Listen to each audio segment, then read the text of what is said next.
Welcome back to the War Room, where we are playing World in Flames and Days of Decision stitched together with duct tape and chewing gum.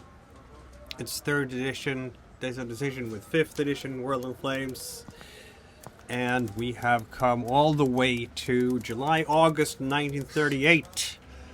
Clear skies, dry roads, and fast-moving armies. Last session, Japan launched a devastating offensive in China, capturing 5 cities in a single campaign sweep, including Nanjing, Shanghai, Canton, that's Guangzhou, as well, if I recall correctly. The Chinese coast has been broken up, and the war has entered a far more dangerous phase. I had to amend a few of the moves there because I realized after the broadcast that the weather in the south was actually monsoon, which doubles the movement point cost for all units, so the Japanese didn't get quite as far as I thought during the broadcast. But it's still, all the essentials are still the same, except Hainan is in fact still Chinese. So yeah, we still have this bulge down here where the Japanese have moved forwards. And yeah, it doesn't look good for the Chinese. The scale of that advance has not gone unnoticed abroad. In Washington, Congress has taken a first meaningful step away from indifference, allowing financial aid to be sent to China as outrage over Japan's campaign continues to grow. In Europe, there is still peace, for now. Look at this. Not even a civil war in Spain. What can we say about that? It's just very peaceful. But this might be an uneasy peace because countries are rearming, aligning, and watching one another closely. And so we return to the table for politics in July-August 1937. And as per always, I have prepared things ahead, and the final bids and initiative order will be Germany has 9 points in total. Italy has 9 points in total. They're going all out here. Commonwealth has 8 points in total. Didn't quite anticipate the high bid from Germany and Italy here. They thought they were going high, but that high? No. And I randomized all of this because there's a lot of bluffing going on here. You have to be careful as the Allies and the Axis right now in this particularly perilous situation, and that's how it turned out. So France also has 8 in total, comes out behind the Commonwealth.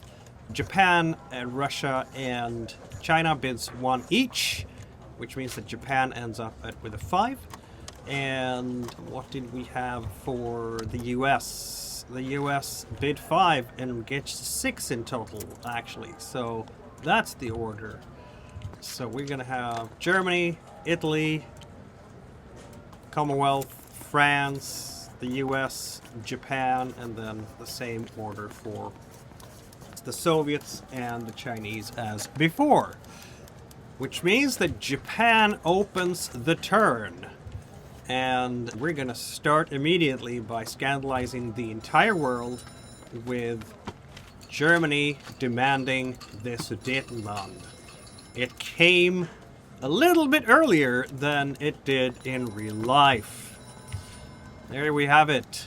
Fear demands the Sudetenland. Taken to Poland, peace in our time? Question mark, question mark. If the Commonwealth 6 or French 8 are not played this turn, the Sudetenland, the Czech mountain hexes around Prague, and its one resource become German controlled. We have noticed here, of course, that Germany had to go into its cash box for this, bidding 6 in total, and it had no bid points, so the cash box is going to go -6 money, just for the bid, and then it's going to go further 3 money to pay for the option. So Germany is deeply in debt at the moment, but such is the cost, I guess, to take this opportunity. And we're going to have a look at... Austria doesn't exist anymore. Belgium gets a -1.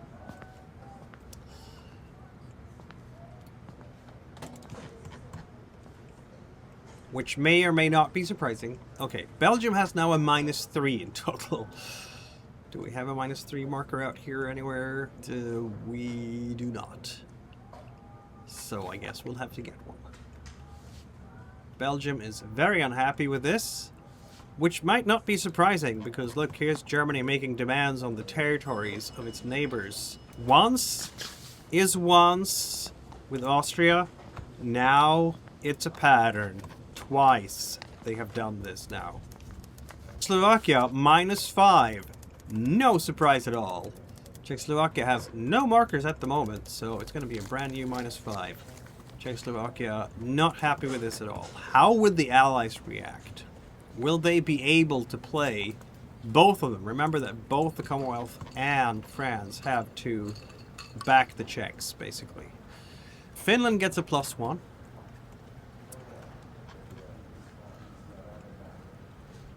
I must have a +1 somewhere. Yeah, there we go. Ireland.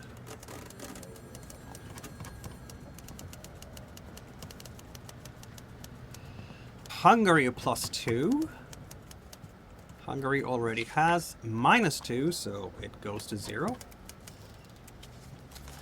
Poland +2. Oh, because they get a snippet of the territory.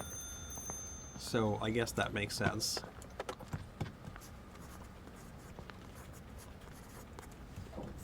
Romania -1. Which might also make a bit of sense. These, oh, it's, look at that, it's a 2 here, so it's gonna be a 1 instead.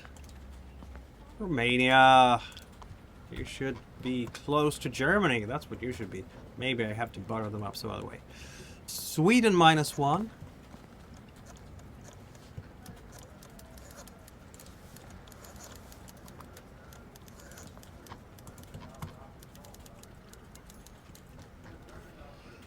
Turkey +1.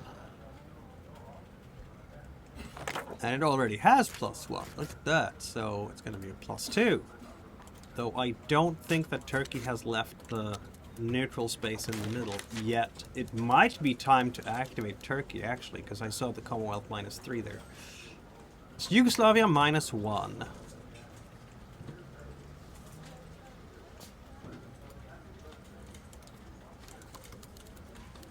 There we have that. And then we have US entry. It's 1938. It's a 4. So we are going to have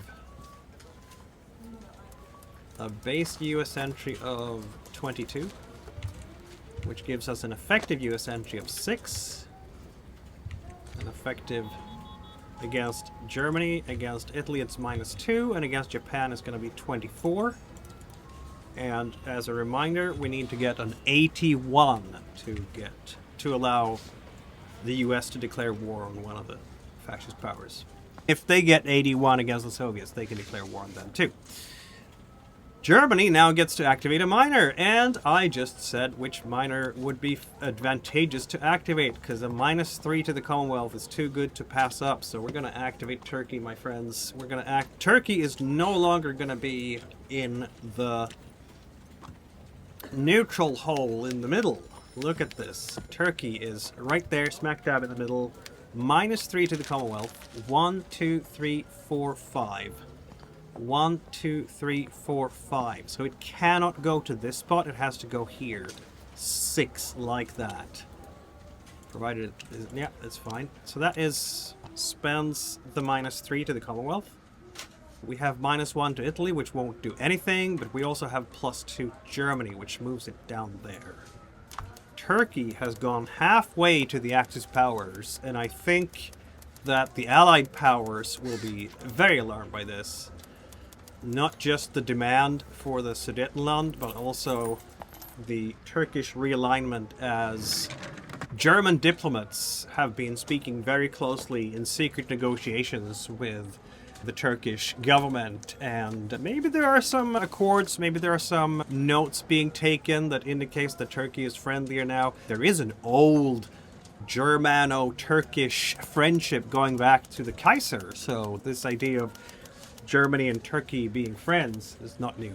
Though we do know what happened when the Ottoman Empire intervened in the Great War on the side of the Central Powers.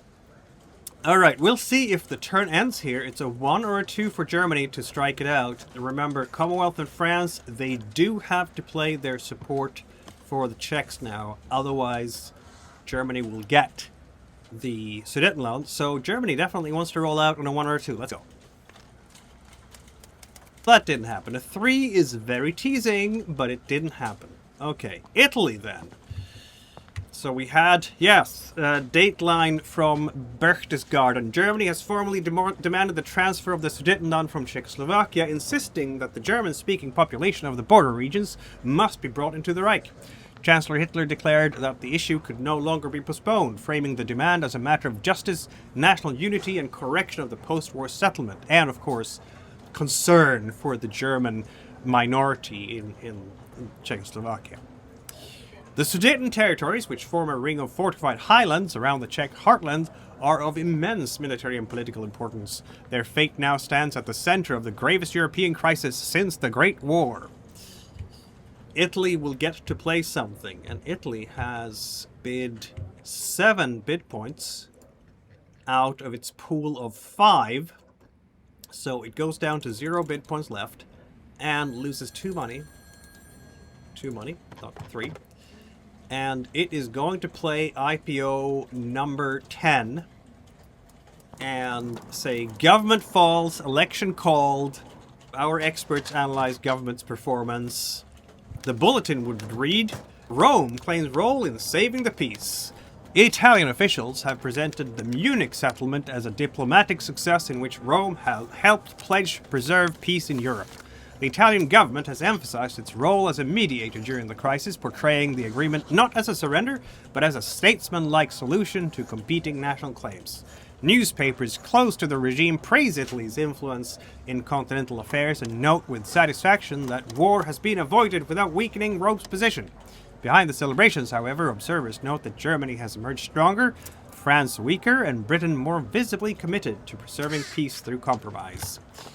This costs 1 extra money from Italy, and it means that France must hold an election this turn, which means that the British and the French will not be able to support the Czechs together, as they have to stop the further unfolding of events here. Big drama, in other words.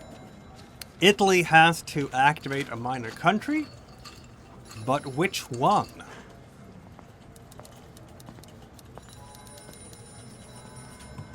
Let's see now. We have Poland here. We have Romania here. Romania is allied with France.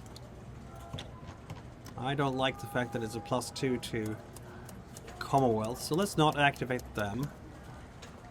Could activate Spain just to get rid of the -1s to the Axis. No real point in activating any of them. Could activate... Can they activate the Netherlands? I don't think Italy can activate the Netherlands.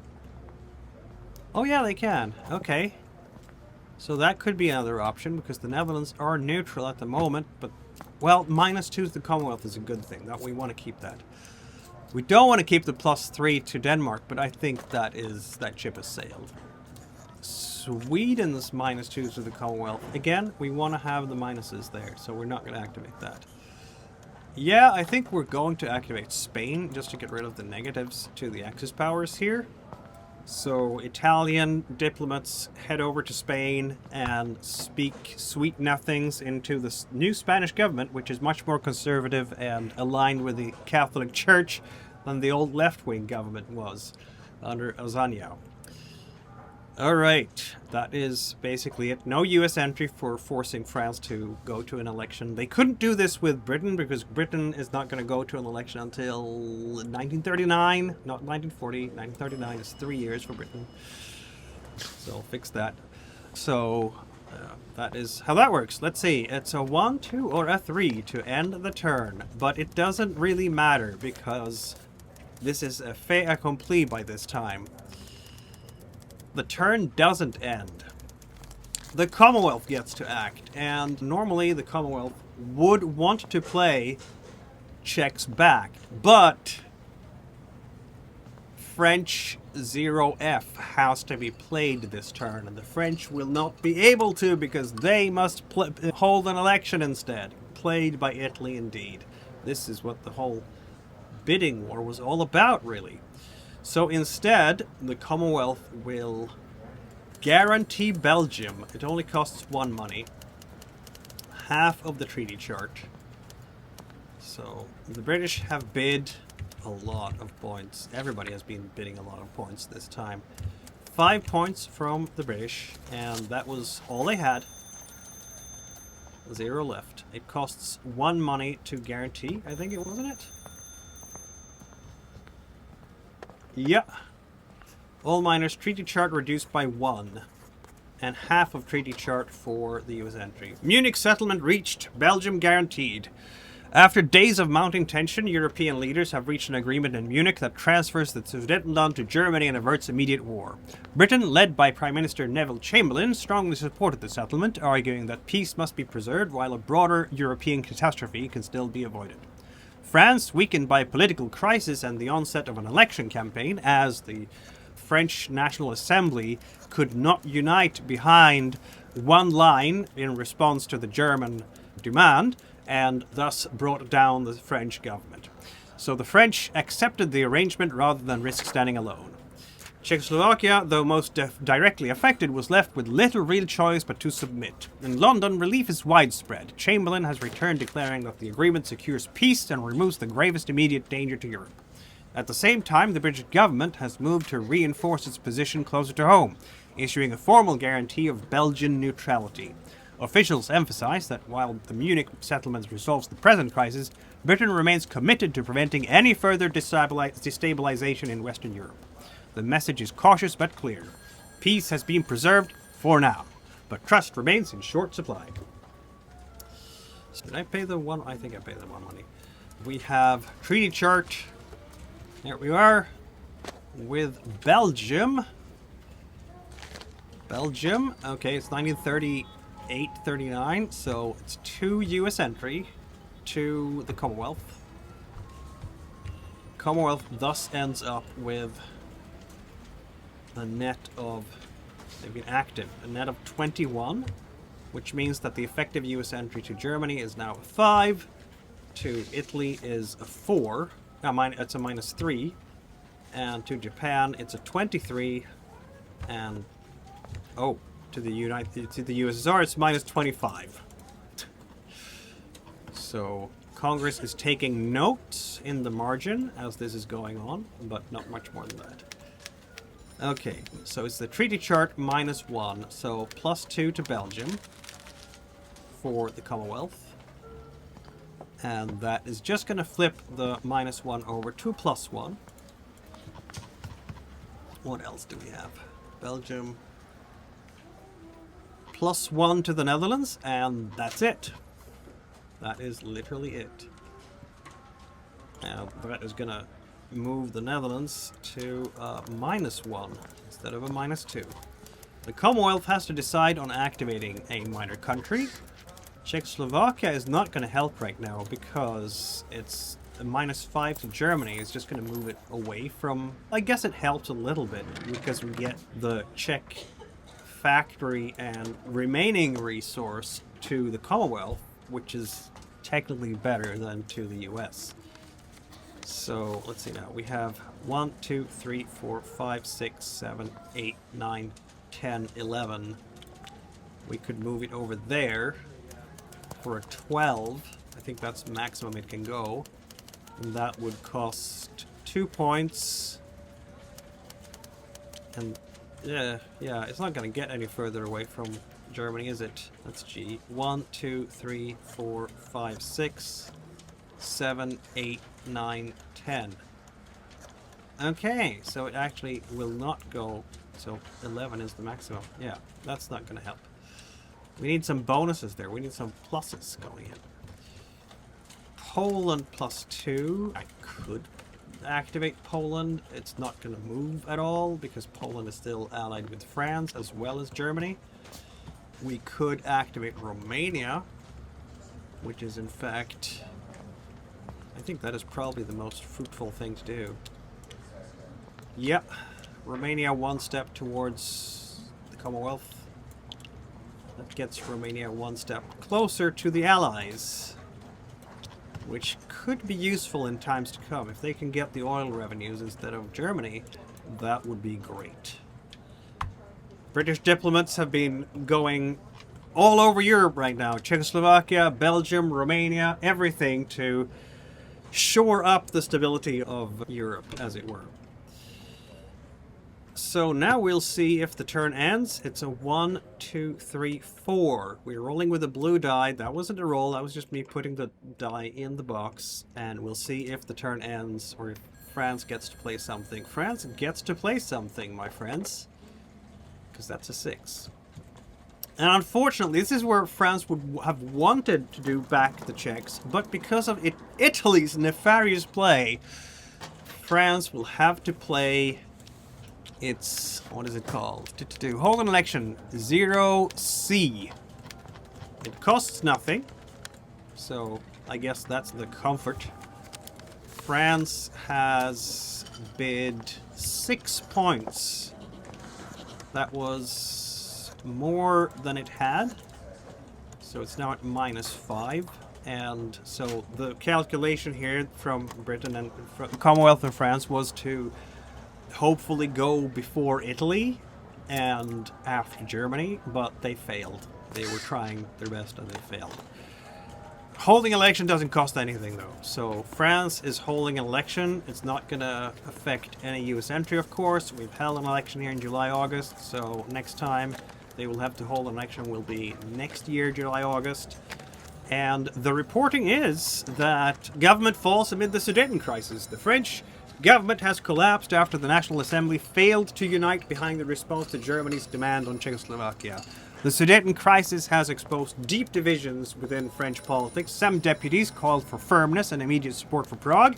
Others, still haunted by the memory of 1914, argued that France must avoid being drawn into a continental war over a distant frontier. With no clear majority willing to endorse either confrontation or capitulation, the ministry has fallen. The elections are to be held amid mounting international tensions, leaving France politically distracted at the very moment Europe looks to Paris for resolve. Paris will still be able to activate a minor country, though.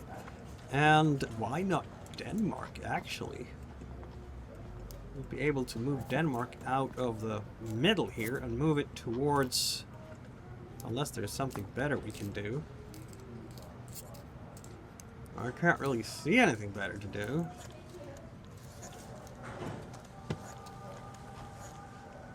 Ireland would go like plus minus ish. Yeah, I think we're gonna activate Denmark. It will pull Denmark out of the neutral zone, much like Turkey. So we have reactions here from minor neutral countries who will not sit idly by anymore and will take sides in the ongoing European crisis. We play the +3 to the Commonwealth first, which gets Denmark out here. Then we play the -2 to Germany. So 1, 2, 3, 4, 5, 6.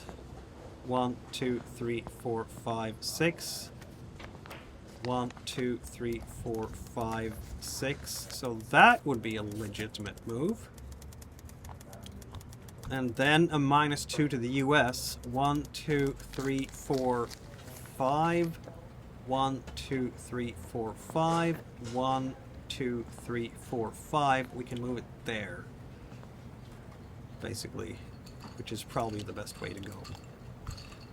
Denmark and Turkey have now moved out of the neutral zone and positioned themselves. Turkey towards the Axis and Denmark towards the democracies.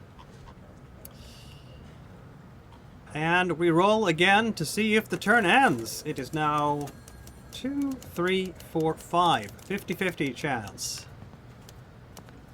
And you know what? It doesn't end. The US gets to act. Look at that. The US has been wanting to do this for a while, I can tell you. But the turn has been ending every time. But we have a longer political turn this time. The US bid all its 5 bid points, so it's probably quite grateful that it gets this chance. Alright, the US. Washington watches Europe step back from war. The crisis over Czechoslovakia has been followed closely in Washington, where officials and newspapers alike have watched Europe edge toward war and then recoil from it. The Munich settlement has been greeted with relief in much of the American press, though there is little illusion that the underlying tensions have disappeared. Many commentators note that Europe's democracies have once again sought peace by concession, while the United States continues to debate how far its own neutrality can be maintained in a world growing steadily less stable. For the moment, Americans are grateful that no general war has begun, but confidence that the danger has passed is noticeably harder to find. And so, the US is considering, the president is considering the Neutrality Act.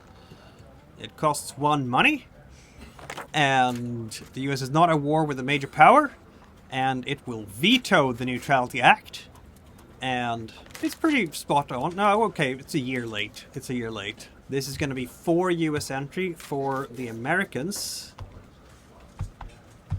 So we're going to have 35 here in base US entry, which gives us a US entry of 1 to Germany, -7 to Italy, 19 to Japan, and -29 to the USSR. It's very clear that Congress considers the Soviet Union to be not a threat at all to world peace. Alright. A lot of political action this time. Okay, it's going to cost 1 money for the US to play this option. So, whoop. And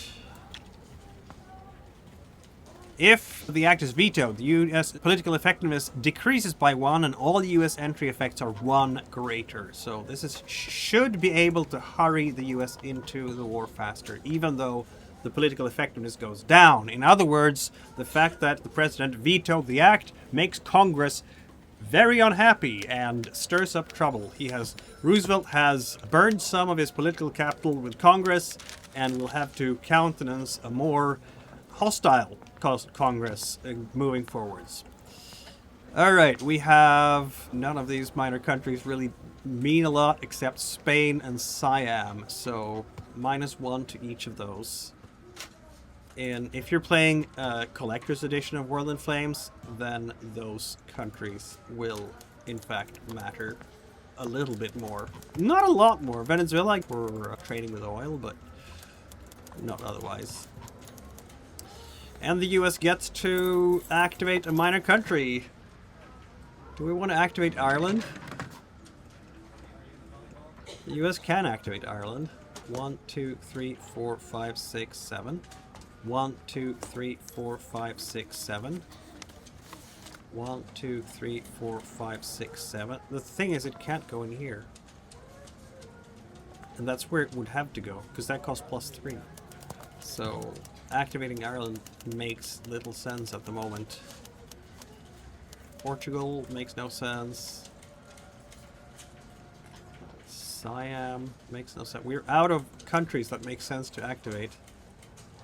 Could activate Sweden to get rid of the -2 if the US is allowed to activate Sweden. Not really. Siam, Spain.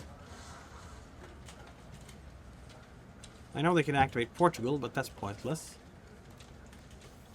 I guess we can activate Spain just to get rid of the -1 to the US. Okay, let's do that. Spanish diplomats will overlook this act of implied aggression by the US. Implied aggression is the word, right? Alright, it is now a 1 to 6 that the turn ends.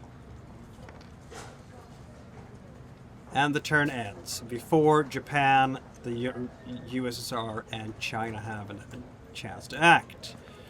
The USSR bid 1 has a political effectiveness of 4, so it gains +3 bid points. What is it gonna do with the pile of bid points?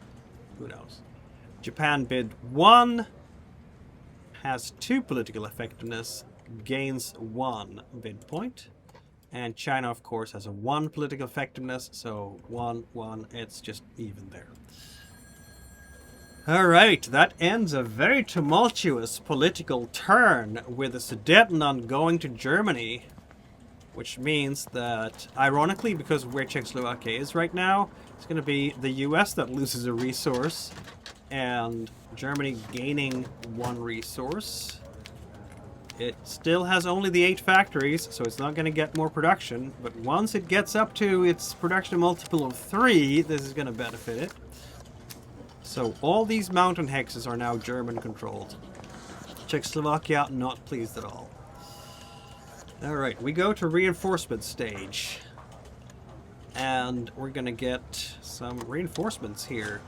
Japanese reinforcements, Soviet reinforcements, oh, even more Japanese reinforcements. We now have a light surface. A group of destroyers are going into the construction pool. Their keels have been laid down, and the superstructure needs to be completed. And other than that, we have infantry armies and an HQ coming into the Japanese, to join the Japanese war effort in East Asia. And we can place them all where the transports are, because the transports will be needing them. This is Umetsu. I think Umetsu is needed, like, here to help out with supply lines and whatnot. We also have the Chinese 3-2 Nationalist Infantry. It's the worst they have, but anything to plug the gap right now, I think, is probably very appreciated. So I'm going to put those in Changsha, honestly, because, again, plugging the gap. That's all we can do at the moment. China is hoping for bad weather in the south, continuing, and just bracing for impact otherwise, basically. What else did we have here? We have a Soviet army. It's a 4-3. Do we have space for that here? We do not. I guess I could put it in Irkutsk. Rail it in later on. It's almost like the Soviets are building something here against the Japanese. Surely they won't attack, though. July, August 1938, and we have Rundstedt coming in. We have a whole bunch. We have 2 infantry corps. We have a strategic bomber. We have a fighter wing, but it's not a very impressive one. I don't know what kind of aircraft a 4-0 aircraft would be. Is it a bunch of 110s, maybe? 2-engine fighters. Big and bulky. They have longer range, but that's not captured in this edition. So, we're gonna have... We now have 2 strategic bombers placed in Hamburg here. Not at all ominous for the Allies. Nope, no sir. We're gonna put these guys here in Saarbrücken and Stuttgart to man the front, as it were. We will put Rundstedt here. We now have more reorganizational capacity than before with the Germans. The French, they are getting... Look at this. It's Dunkirk and Strasbourg, the battleship group, and they are getting 2 infantry corps and an HQ as well. Oh, look at that. There was another infantry corps coming in for the Germans. So, the French stack. Yeah, things are getting real. Oh, the fighter group here. Let's put it in here. Yeah. Czechoslovakia is still on the actual map, isn't it? Let's put George here. And then we will have 2 infantry corps in Syria, in Paris here. That makes sense. And we will put Dunkirk and Strasbourg here in Marseille together with the rest of the French Navy. I have a feeling these units will have to redeploy soon, because clearly there's not going to be a Spanish Civil War. Or will there? right now, Italy is benefiting from Italian resources. There's more resources to be had. There's a factory. I don't think we're done with Spain yet in this game. Alright, we have an American destroyer group. The keels have been let down. The superstructures needed. And then we have these 3 infantry corps coming in. 1 German, 1 Commonwealth, and 1 Italian. Lots of infantry has been built recently. I wonder why that might be. It could not have anything to do with increased international tensions, surely. Let's put these guys here in Genoa. And the 5-3 infantry, I guess it can go to Stuttgart as well. And the 7-5 will definitely end up in London. That's a good infantry corps, and if there's gonna... yeah. The Allies are going to have to unite. They're going to have to further entrench their alliance so that the British can land an expeditionary force and support France. It's no longer a question of if war breaks out, is it? It's a question of when. And that was all she wrote for this turn. For this reinforcement stage, for the resource transportation segment, Britain is going to be sending 6 money. Yes, you hear me right. 6 money to China, which China desperately needs. Unfortunately, this money is all going to go through the Burma Road, which means that half of it is lost. So 3 money will, but that is enough for China to build another infantry. I think it's probably the only thing we can really do right now. Alright, aside from that, we are going to roll for initiative. It was a long political turn this time. Let's go. Initiative. That is a 5 for the Axis. Do the Allies want to have initiative? I don't think they need initiative in any particular way. China is what China is. It all depends on the weather, doesn't it? Do we want to reroll or not? China would probably want to reroll just to shore up its defense lines further.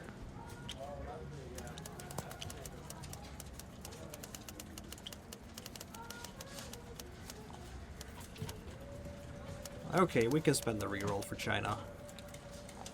Let's go. That didn't work at all, did it? Oh, it should be that way. So, the Axis will win the initiative. And we'll roll a 1 for the weather. I don't even know what that is off the top of my head. It's either super good or super bad. We had a 6 for May-June last time. It is not super good. It is actually super bad for the Allies. It's the worst for the Axis. It's the worst weather Japan could get because it's still monsoon in North Monsoon, and in subtropical it's going to be mud. So the advance in southern China will come to a screeching halt. Ladies and gentlemen, and everyone else watching, I have a feeling that China has been saved by the weather. The impulse marker is going to go 1 step for each set of impulses as before because it is summer. But look at this, like we have 1 here, we have 1 here, we have 1 here. So it was a 50-50 chance that there would only be 1 attack. But the only other way to roll this poorly for weather would be 4 or 5. Okay, so it's a 50-50 chance. That's interesting. Alright, the Axis will act, and they're all doing combines. Yeah, Germany will make some moves. Germany with a combine can do 2 land moves, naval moves, 6 land moves, 3 aircraft rebasings, 1 strategic redeployment. And it's going to be like this. That's 1, 2 moves. And then it's going to be... how are we going to do this? 1, 2... because this is now German. 3.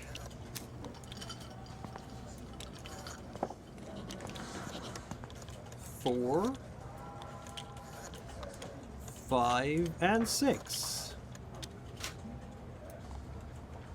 Yep, It's fine, Czechoslovakia. Don't worry about it. It's gonna be fine. Strategic redeployment. You know what? 1, 2, 3, 4. It's better for the German Air Force. I don't know why I put them in Hamburg. I should have put these guys in Aachen, because this is much closer to the British homeland here, isn't it? Anyway, I don't have any reason to send anything by rail with Germany at the moment. I think Italy is pretty good as well as far as that is concerned. We are going to send this ship back though. The question is if I want to embark an infantry unit here or not to beef up the North African contingent. We might just want to do that. So let's put these guys here. And that would be about it. In Asia, as always, we have our 2 naval units for... Oh man. Okay, I didn't know I had all these other units there. Okay, let's put you guys over here. We already have two infantry units there. So, yeah, let's just have Emetsu and the others here. These guys are going to be transported, of course. Question is, we are moving in the north right now, aren't we? So, 1, 2, 3, 4. 1, 2, 3, 4. That's 2 naval units moving. What is the next step here? We have... There we go. That was 2 naval movements. Don't have any naval combat. Limited naval action as in the strategic bombardment. We don't have any of that. Limited land action as in 4. So ground strikes. Where might we want to do any ground strikes? There's nothing along the coast to ground strike. This is subtropical, so here's some mud everywhere. Double terrain cost. Same thing here in South Monsoon, which means that anyone moving anywhere gets flipped. Burma cannot move at all because of the mud and the monsoon. So all the movement has to be in the north. And we have 13 plus 11. I have a 4-3 there as well. That's 7-4.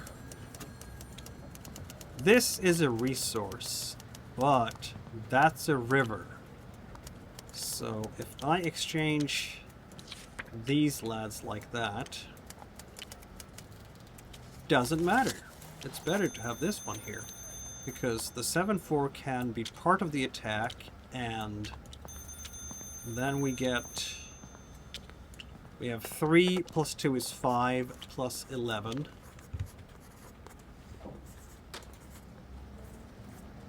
My math is amazing, by the way, as you notice. 11 plus... what was it? It's 11 plus 5, we said. So, yeah, 16. Very hard math there. 16 versus 3. 5 is 3 to 1 on the Blitzkrieg table. Unless we flip this guy. Okay, do we have anything better here? We have 13 plus 11. And this hex does not have any resource, so it's not as valuable. But it does only have 3 in defense. So that's an 8 to 1 on the assault table. Which is much, much better, isn't it? But we don't get any resource. On the other hand, we outflank this resource and we punch a line open to Xi'an and Wuhan. Particularly Xi'an. So that will be good. 8 to 1 on the assault table. We don't even have to flip anything with that, really. It's going to be a 7 to 1, obviously. We can, however, flip, because we only have 1 attack this turn, so not flipping is like, why should we flip? Yeah, let's do it. Let's just get the best odds we can here on the ground strike. So it's a 2 and a 1. So I'm rolling the 1 first. It's not flipped. The 2. It's not flipped. The Japanese Air Force shows its strength again, which is not very considerable. Okay. Hata, do we have an... We do not have an HQ down there. So, this is all clear up here in the north. Temperate zone. So Hata can move down there. And reorganize something if things go south. Which undoubtedly they will, because I'm the one rolling. So 7-1. The only attack. And I roll a 6. Okay, never mind. That is just absolutely murder levels, and Japan doesn't get flipped. So the 3-2, the Chinese army is 19R, whatever that means, is absolutely destroyed, and the Japanese can just move in here. I'm going to move the 7-4 in, and we're going to move not the power. I don't think we're actually going to move the 7-4, or are we? Yeah, okay, why not? This way, we can reach Xi'an before the Chinese can reach Xi'an, possibly. We still need to have a supply line all the way, which is what Hata is for. But yeah, that was a good attack by the Japanese on the assault table, but still, it worked out. And here we are, with no problems. Celebrations in Tokyo over this triumphant attack. The only attack they're allowed to do this turn. Yeah, we need to back up here in China, everyone. We do need to back up. We'll have to cede some land to keep Xi'an from falling into Japanese hands. Which brings us to the Allied Impulse. And, ladies and gentlemen, community has decided, by community vote, basically, to... Where do you have that one? Is it here, perhaps? This is a reactionary... Okay, no Mohan incident. Russian initiative is lower than the Japanese. It's not! I can't play it! I forgot about that! God's teeth! Okay. Should we play the no Mohan incident? We can't. But we could just declare all-out war on Japan. That's a backup. Okay, I should have seen that when I needed. But this one is maybe played reactionary. So it is reactionary now because we are in... I'm not sure if I need to have a better initiative than Japan because I can play it reactionary. So next turn I need to have a better initiative than Japan when I play it. I think that's how it works. Now I'm unsecure. Anybody know if this is how it works or not? I need to think on this. It's ironic too that this is the first thing I want to do after the US has considered the Veto Act and rejected it. Let's see now. Is reactionary play, is it affected by the initiative order?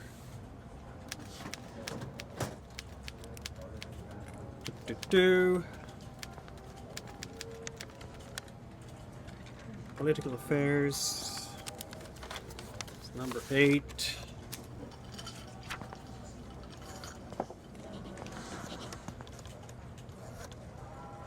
Activate miners, yada, paying the cost.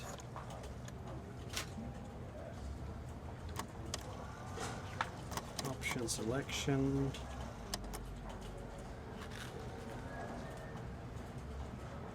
I don't remember if it's allowed. Seems like an important thing to keep track of.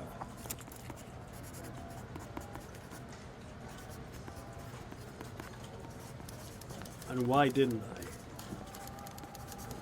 These are very good questions.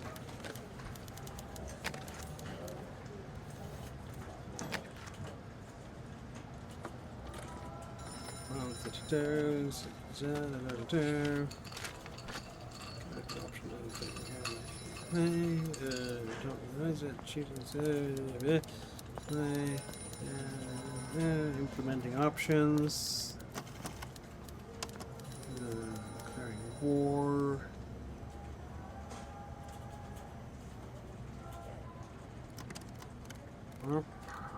Playing with Northern Flames, yada yada. Action stage.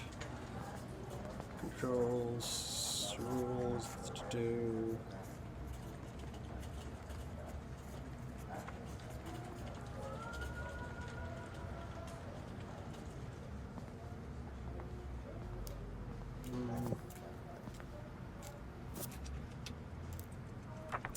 can't tell.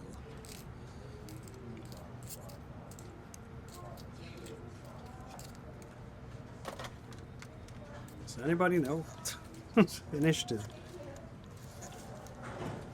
Nope, doesn't say there either.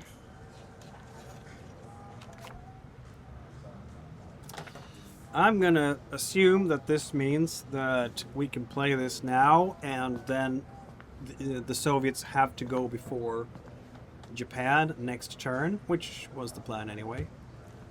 I will see. Gee. I don't want to get this wrong. Anyway, I've been hung up on this for long enough. Oh.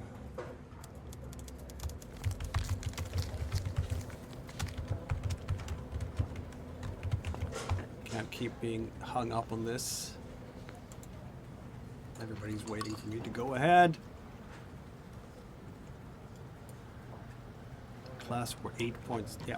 We're going with the non-Monsoon incident. That's what we're doing. 3 points, 3 money out of... That's going to come when they actually play the option, right? So maybe play the reactionary border war with Japan, which means it's like a single turn. This is under Japanese 11, in fact, which is here. So... Initiate a border war with Russia. Yada, no resources, combined actions only, no political effectiveness or money effects, no strategic bombing, or no naval combat or port strikes, and war automatically lapses after 1 turn, but no neutrality pact is in place. So, let's go. Combined actions only for the Soviets. The Soviets have 5 land moves to make, and the Soviets have controlled both their own and the Chinese moves here. And with this gap here, I'm gonna move this guy down here. Let them have Taiwan. Maybe we shouldn't do the non-Monsoon incident right now. Maybe we should do that next impulse so we get to use more of our moves for the betterment of all. Because we can do like that. Draw Mao, the HQ, because they can't step on Mao. That's not allowed. They've already done their one attack they can do. But I don't have to remove like anyone else here. We don't have to give Japan any more territory. All I'm doing here is trying to get the Xi'an before the Japanese can. Which we will, because the Chinese will of course take a step back here as well. They're not going to take a step back from here. That's a resource. Wuhan, we can give up. So I guess we're not doing the non-Monsoon incident right now because we needed the movement here for these 2 Chinese movements. And we can use this opportunity to... They have 5 moves. The Soviets have 5, right? Yeah. So we've done 2, we have 3 left. So we can move 1, 2.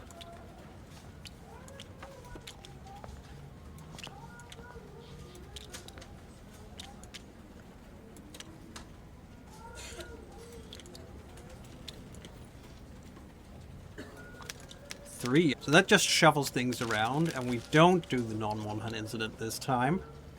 Because next time we'll be able to move everything. And, not everything, but all the Soviet units up there.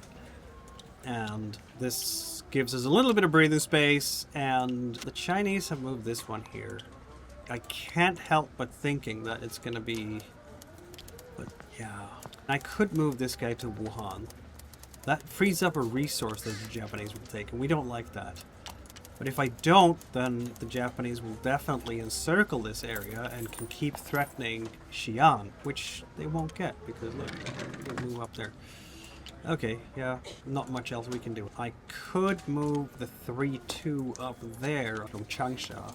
Changsha can always receive reinforcements later, but Wuhan is probably done.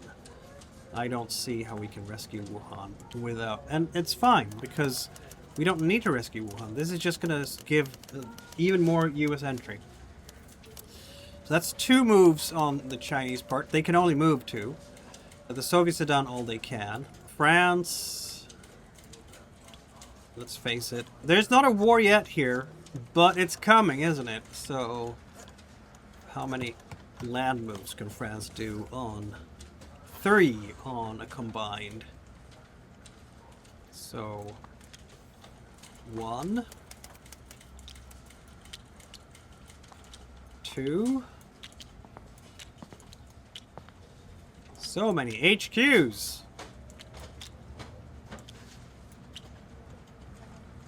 Do we want to rail the 7-4, 7-3 finally from Toulouse?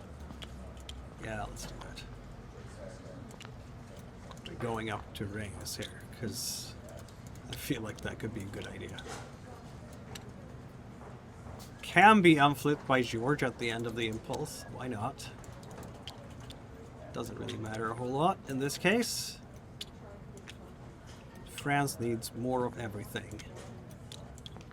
I doubt very much that the Germans will get through the Maginot Line here, so we can move Algeria, the Algerian guys up here. 3 steps. That is 3. That's all 3 we have.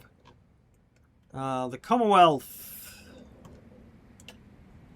It's a combined, isn't it? We need more troops in North Africa. The 6-4 is not enough. It's just not enough of anything here, is there?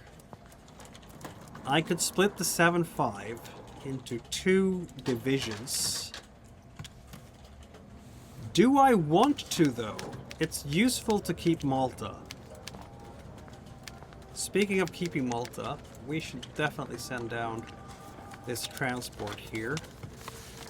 I need an air transport is what I need, so I can move divisions around. But for now, 1, 2, 3, 4, or 3, 4. And I can move the division up there, and these can go back to Malta. I don't know if I want to move the 7-5 to Gibraltar, honestly, because it's a very good unit. And war is looking increasingly likely for every moment that goes by right now. On the other hand, we will have more infantry coming in, won't we?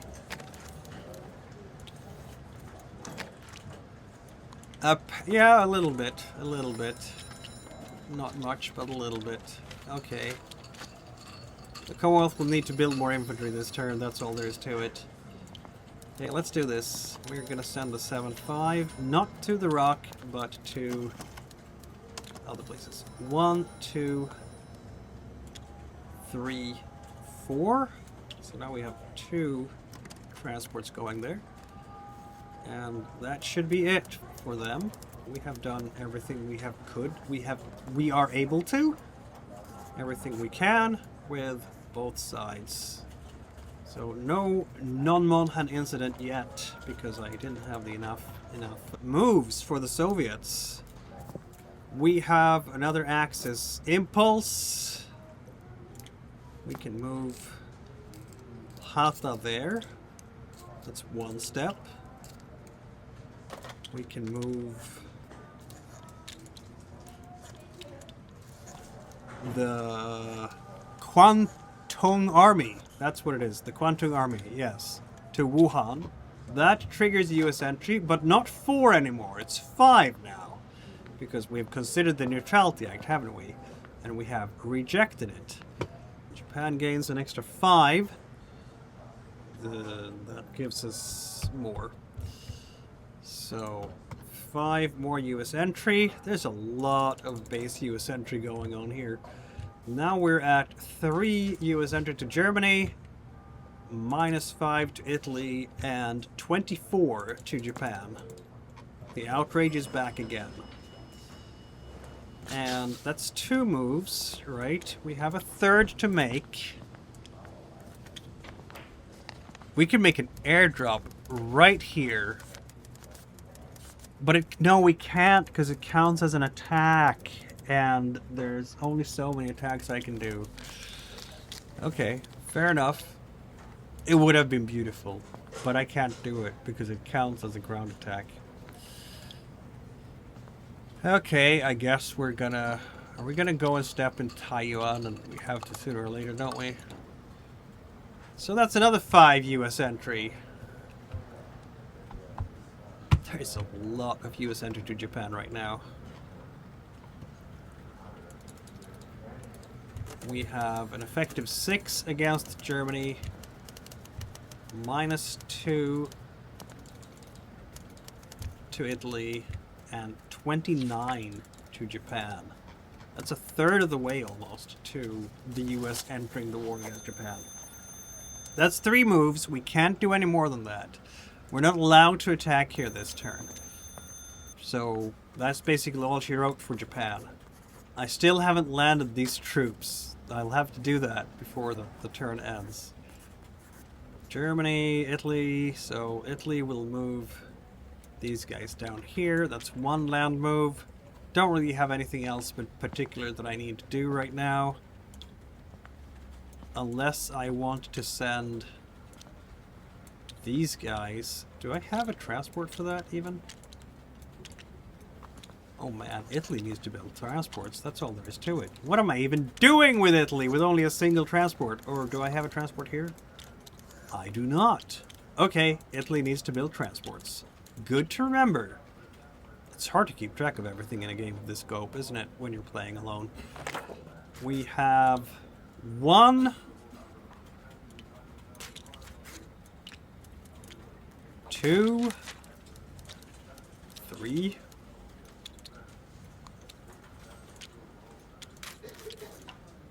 4,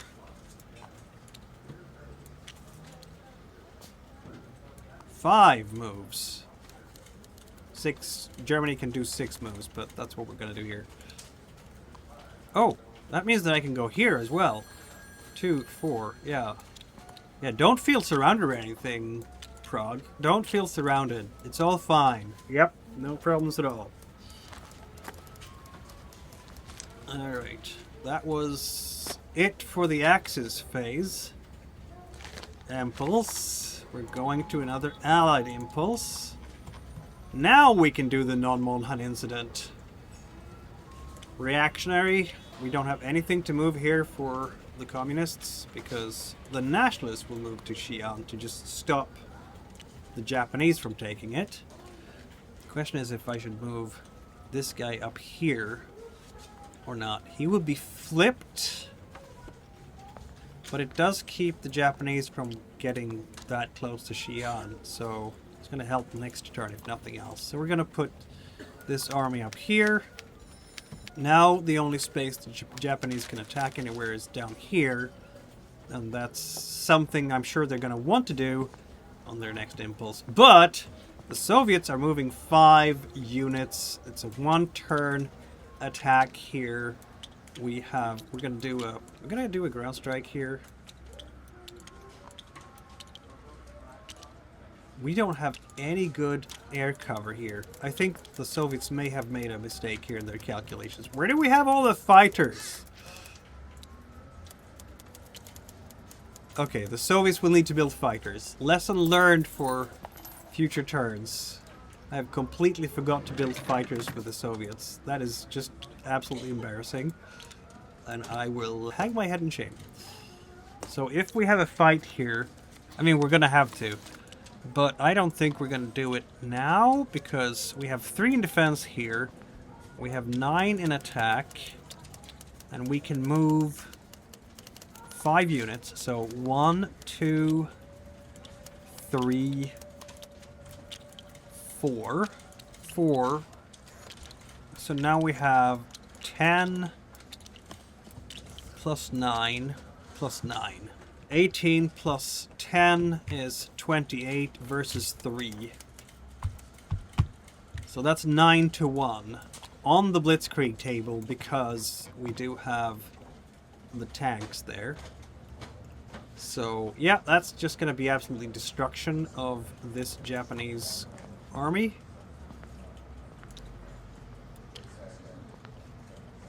And it's technically a breakthrough, but this is the Pacific map, so breakthroughs don't really happen. So we'll have these armies moved forward, and that's basically going to be it. If there's a surprise here, is there one? Because then we could just flip these guys, right?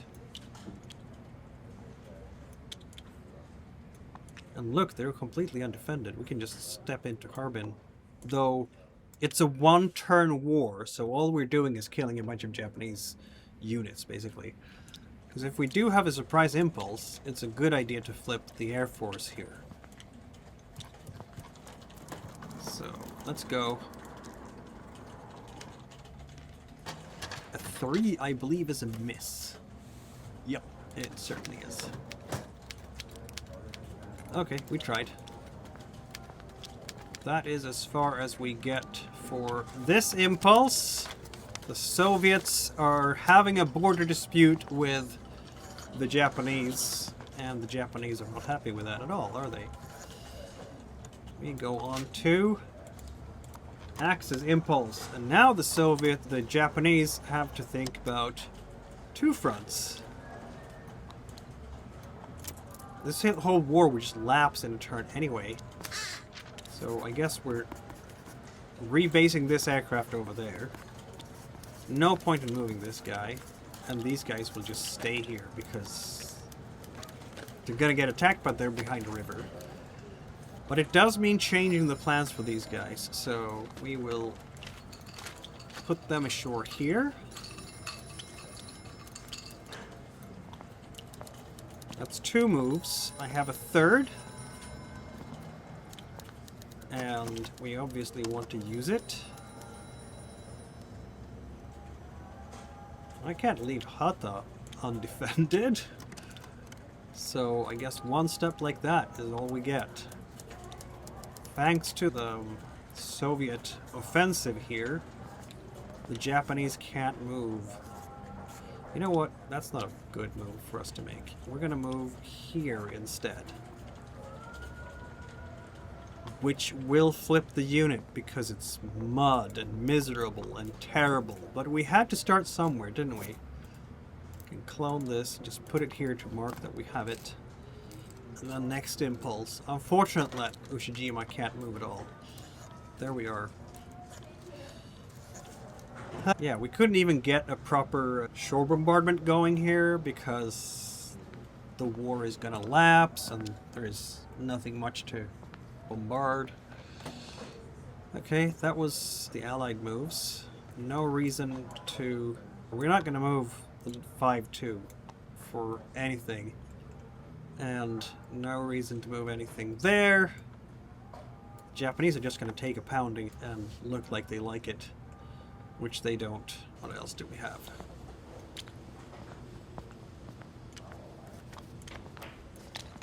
It's not like the Germans will get through this area either. But they do have 2 hexes, and it's only a ×3. I might want to get the 2 out of here.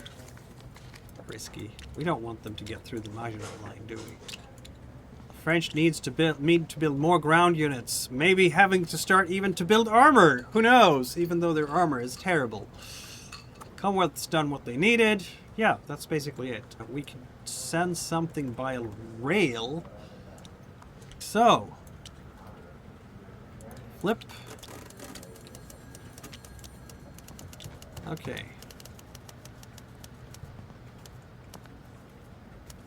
Oh, we were doing the Axis impulse. Not the... Sorry about that.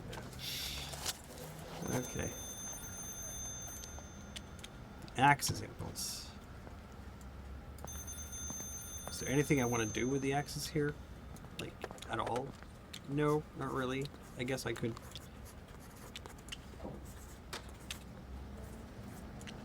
I could move like that and like that. Otherwise, not terribly interested, honestly. So, maybe? Who knows? Okay.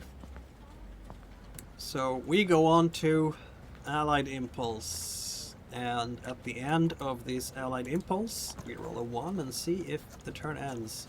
The Soviets will obviously use their full impulse to do as much murder as they can of Japanese units. And... now they have to cross a river. which is not so cool. Zhukov can... These guys can move there. Even better, we just move this one. Oh, this one won't get there because it takes too long. Okay, fair enough. Zhukov here.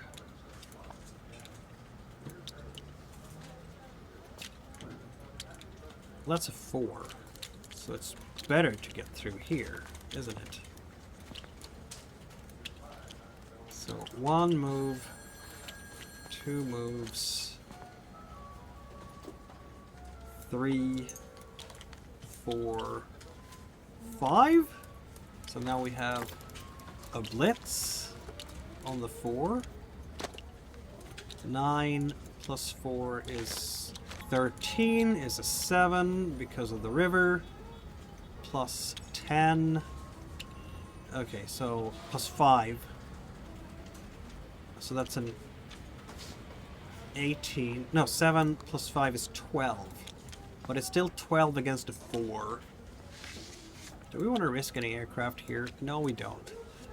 So, I said 12 against a 4, which is 3 to 1.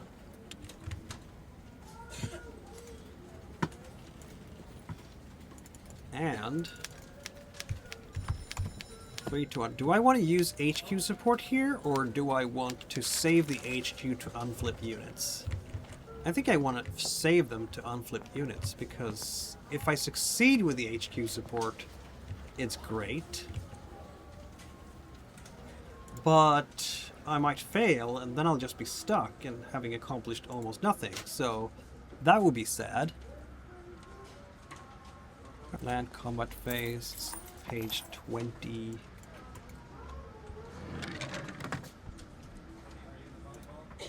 What to do?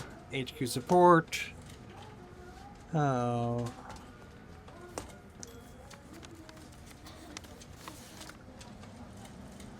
Only one HQ can support. Both sides roll 1 die for each AQ. If they're all is equal to or below the reorganization value, the odds are shifted 1 odds level in favor of that side. So it's a 1 to 4 to get a 4 to 1. Nah, we're just gonna do a 3 to 1 on the Blitzkrieg table and hope for the best. Let's go.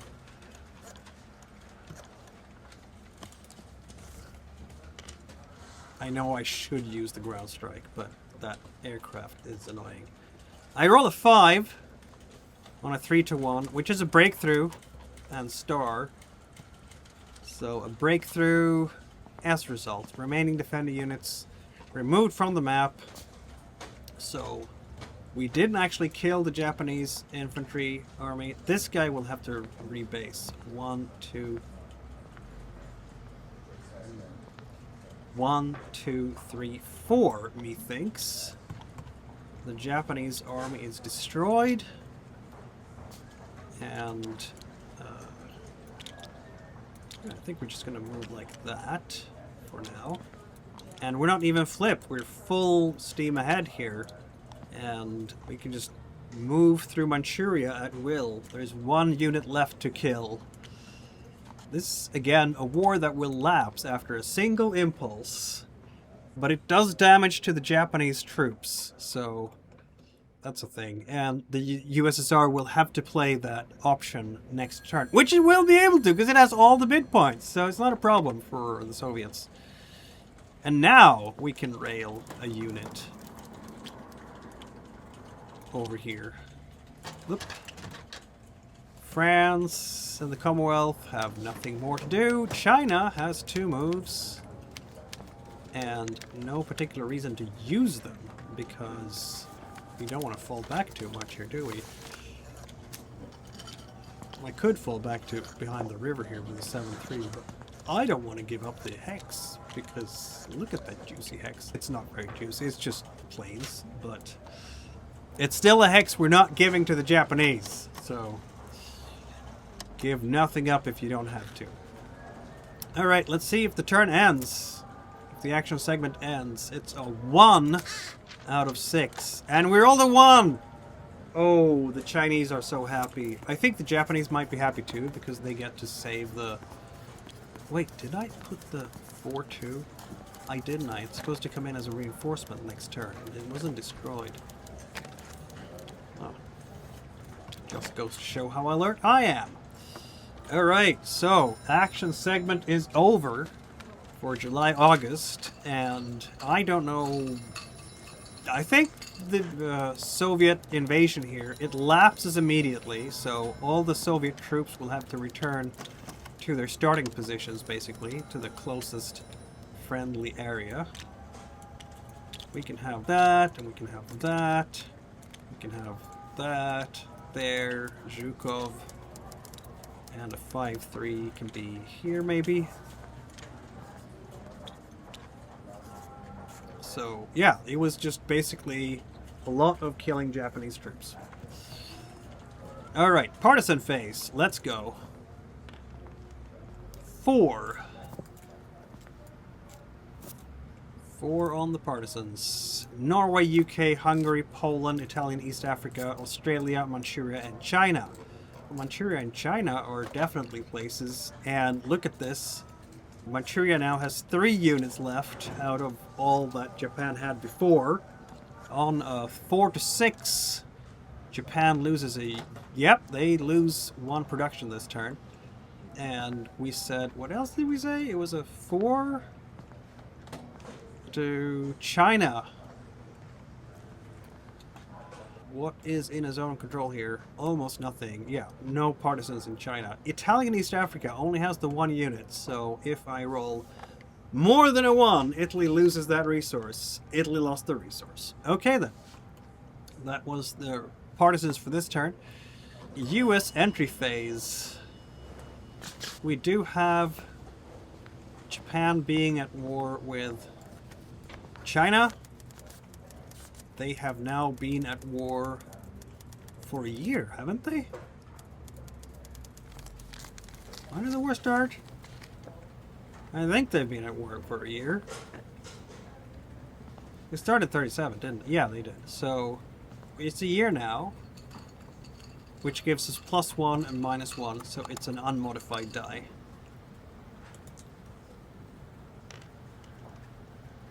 And we rolled a 10, which is exactly what we wanted to do as the US. That is +3, actually +4, because we have considered the Neutrality Act. And it all goes into Japan. I can tell you that the American public is absolutely livid with what's going on in China. Base US entry of 72, 33 in modified US entry.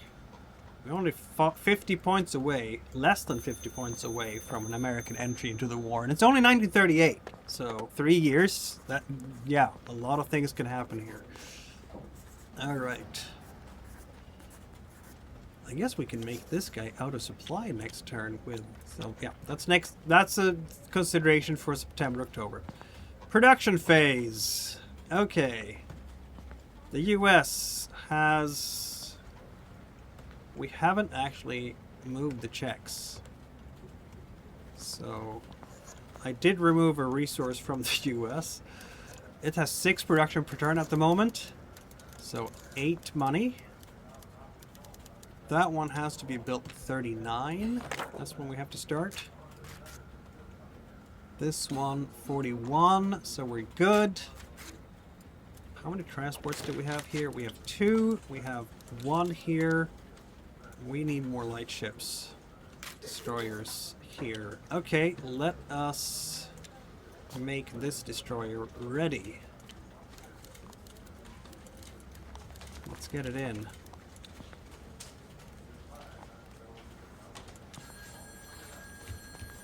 There we have it. We are completing the superstructure for those destroyers. That is 4 money gone. And... that's 1 ship for the US. I might want to build another transport. There's a lot of transports that we have to build right now. Have I built a transport for the US recently? Yes, I have. Okay, let's get another light surface unit out of the force pool, shall we? Because we're gonna need them. This one is gonna be flipped. Destroyers are being built. Gonna need them. The Commonwealth has 14 production per turn, but is sending 6 money to China, so it has 8 money coming in. That's 9 money right now in its inventory. In the cash box, this one has to be started now, July, August 1938, so it can enter service at the right time. It is the illustrious and the formidable. So that's 6 money out of the cash box, and the rest will go to an infantry because we badly need more infantry with the Brits. And that will be it. So that's going to be 1 ship, no aircraft this time, 1 infantry. So 1 new aircraft carrier being laid. Hull is being laid down, and the wharfs are working hard. You could really use those extra 6 money, but so can China. Germany has a 16 production right now, and that means that it has +7 money because it was so deeply in debt, which is not so much fun. Germany built 1 ship last time because it had to build the ships. We don't have to do that anymore. Yay. We built 3 infantry. We can afford 2 infantry this time.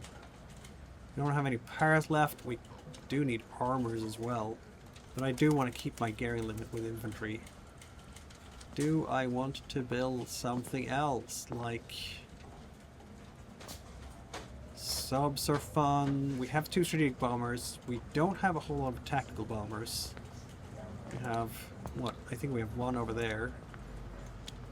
We have a decent fighter Luftwaffe group. We have only 1 tactical bomber. I think we have another on the way though.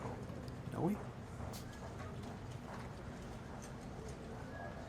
Apparently not. Okay, we're gonna need to build 1. Don't know if we want to do it this turn. Wait, why am I doing Germany now? I should be doing France. Okay, here we go. France. 6 money +1. You know what? We can't afford to build scrap anything, unfortunately. So France will just not build anything, which is not great.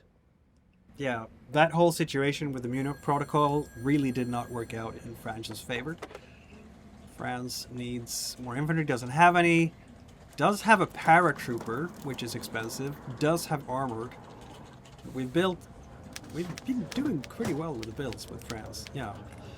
Anyway, that's all. Germany is going to build 1 or 2 infantry. Or an armor.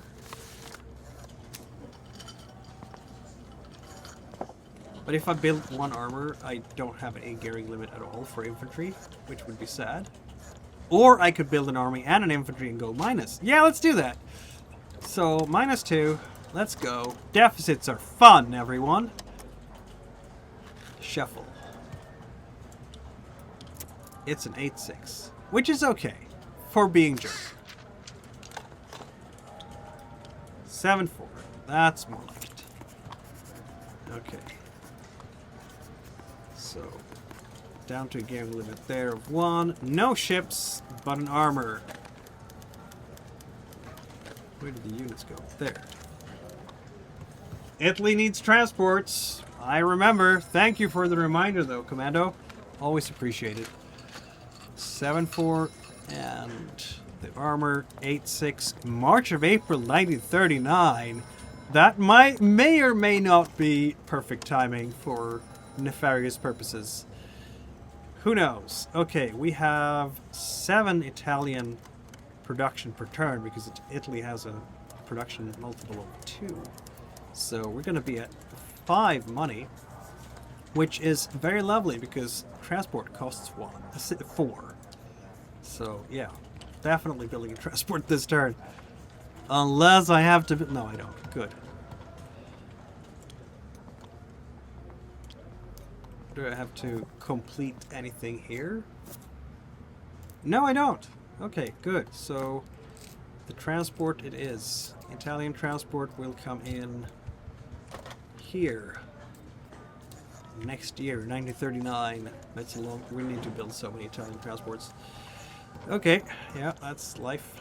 Italy has not built an armor. Why did I build an armor with last turn? I should have just built a transport. Anyway. Mistakes have been made in the past. Okay, the USSR has 4 production. It's gonna need the money to pay for the politics and everything, so not much in the way of USSR production this turn. Nothing built at all, in fact. Japan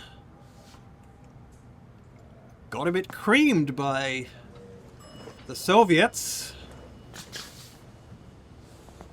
11 production per turn. We now have 11 money. 11 money. And how many infantry did we build last turn? I'm gonna need a... So, 1 ship, 3 infantry. I don't think we're gonna afford 3 infantry this time. Do we have any required ships? This one needs to be built in November, December 38, which is in a couple of turns. So, not right now. This one needs to be built 41. July, August 38 is when this one has to be. So here we go. Yes, this is an aircraft carrier. It is... And Hiryu. Amazing aircraft carriers. The Imperial Japanese Navy cannot live without them. So we had 11 money, right? And we will be down to 5. And we will spend at least some of that on another infantry. And ooh, it's a good infantry. But that is probably going to be it for Japan this time, unfortunately. Those aircraft carriers are not cheap. So Japan has net gone -2 infantry this turn, basically. One of them is coming back, right? So it only really lost 1. And it wasn't a terribly important one. So the Japanese build will be 1 ship and 1 infantry. China is in deep doo-doo, as always. Has a production of 4 right now, plus 3 more from the Commonwealth, which is very welcome indeed. Gives us plus 3 money. Now, China is just going to build infantry as long as it can. It can build 2 infantry. It definitely will build 2 infantry. So we're going to be at a -3, which is slightly better than we were.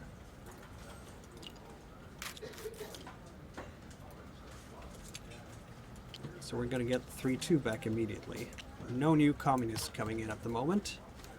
But I think we get a communist next turn, so that line is going to be a little bit stabilized.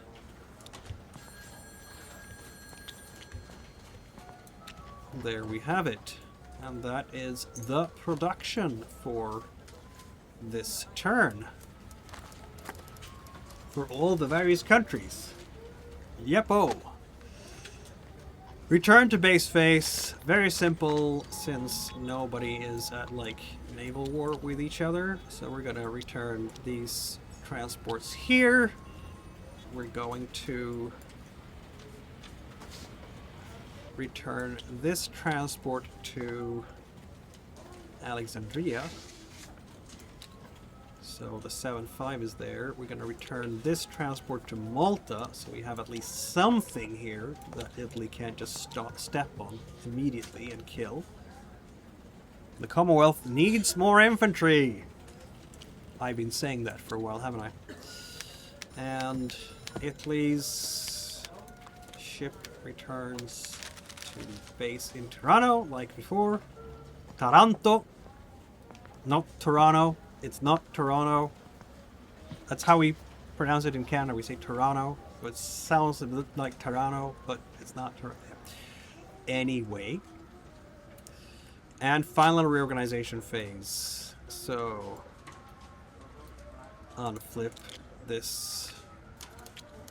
And unflip that. And unflip this guy. And unflip that guy. And I think that's it, isn't it? Oh, this guy as well. Bad weather has stalled the advance in southern China for now. Mud and Monsoon does that. And that was the final reorganization phase, folks. Thank you so much for tuning in. Turns are getting longer, aren't they? I'm not going to play one turn per stream when we get to General War, I don't think, because it's going to take so long to play through. Anyway, we have come through July, August, September, October 1938 is about to begin. The Sudetenland have been occupied by Germany. There was a border skirmish between the Soviet Union and Japan, leading to a bitter defeat by Japan, really, and several casualties for the Imperial Japanese Army. None whatsoever for the Soviet Red Army, which is historically correct, technically. We have no treaty in place, no neutrality treaty in place between Japan and the Soviet Union, so this can happen again. And we'll just have to find out if it does. And we will be here and follow the action every turn until the bitter end. Thank you so much for joining in, and we will see you next time.